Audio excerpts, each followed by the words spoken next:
This series is based on my book, Michael Jackson and Classical Music. You can also find Anthony King's Guide to Michael Jackson's Dangerous Tour, as well as Anthony King's Guide to Michael Jackson's History Tour.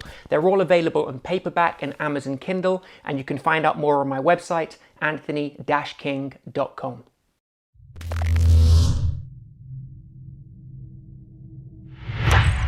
Michael Jackson and Beethoven. You might be surprised at the similarities between the two musical geniuses, Beethoven and Michael Jackson. As stated previously, Michael Jackson used the great man's music in his concert and in his 1991 Dangerous album. He used Beethoven's Symphony 9 in D minor, opus 125, otherwise known as Ode to Joy, for the introduction to Will You Be There, and he also used the sections from the same Beethoven symphony between songs in his Michael Jackson and Friends concert in 1999. Michael often spoke about classical artists and how he didn't listen to a lot of pop music. Ludwig van Beethoven was a musical genius who lived about 200 years ago in Austria. I'm a big fan of Beethoven's work. I've read most books written about him and watched probably all of the documentaries and films made about him, and of all of his musical works. The problem is that it's impossible to get a grasp of every piece because the collection is so large. For me, his genius comes through most in his piano sonatas. He wrote 38, and his most famous and my personal favourite has to be Moonlight Sonata No. 14, now known as Moonlight Sonata. The piece is divided into 3 movements, and it's important not just to listen to the first famous movement. For me, the contrast between the genius and the simplicity of the movement of movement 1 and movement 3 is incredible. It's unbelievable. So few people on earth can play this piece in a manner that might be close to how Beethoven might have wanted it. Similarities between Michael Jackson and Beethoven. You might be shocked to hear that Michael Jackson and Beethoven had many similarities in upbringing and in life. I will list just a few for you. 1. Beethoven was a pop star in his day. He was famous. Very few artists were well known in his time, and his musical scores were actually sold on the street, the way that albums are sold today. He was also well known for being eccentric and a genius. In fact, he was known for being crazy. Michael Jackson, the biggest pop star of modern times, was also known as being an eccentric, whose work transcended any strange behaviour or crazy perception. They were very similar in that sense, although if we watch This Is It, we see Michael being polite to his crew and musicians. He seemed very patient, actually. I'm very sorry to say that they wouldn't have lasted past the first 3 drum beats of Want to Be Starting Something with Beethoven. He was known for his temper and impatience. If anybody talked during a performance, he would walk out. He hated authority and would bow to no one. He wanted his music to be played exactly as he wanted and no other way. Certainly like the King of Pop.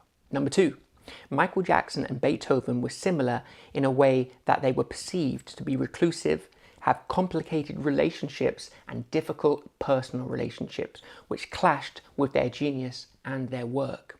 They were also known for their strange behaviour, which was overlooked due to their genius. 3.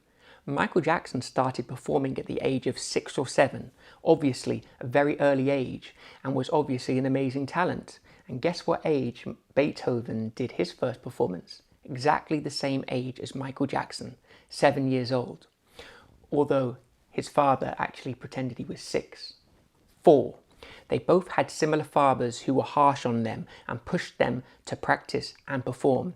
Johann van Beethoven, Ludwig's father, was known for being harsh on his son and taught him to play. It's been said that his father would make him play even when he was crying.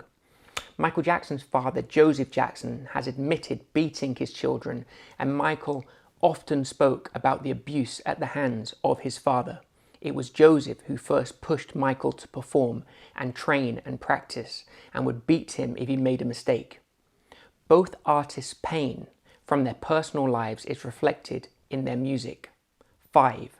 Michael Jackson and Beethoven died at around the same ages. Michael Jackson died at the age of 50 and Beethoven died at 56. It's believed that Beethoven died of lead poisoning, and it's understood that Michael died of propofol poisoning. 6.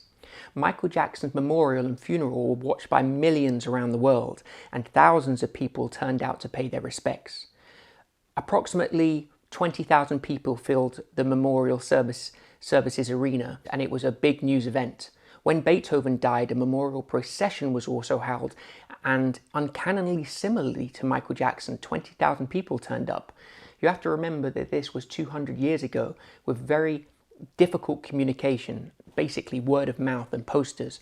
Both funerals were massive events, with thousands paying their respects and showing appreciation. 7. Michael Jackson and Beethoven were afflicted by illness through their lives. Michael Jackson had the skin disorder vitiligo, as well as other medical issues, which caused quite a lot of discomfort in his life and may have contributed to the medication and drugs which finally caused his death. Beethoven was also afflicted by medical conditions through his life, including smallpox, constant stomach pain, and losing his hearing. This caused him constant trouble, and he often talked and wrote about it. If you want to know more about Michael Jackson and classical music, check out my book, Michael Jackson and Classical Music. It's available on paperback and Amazon Kindle, and you can find out more on my website, anthony-king.com.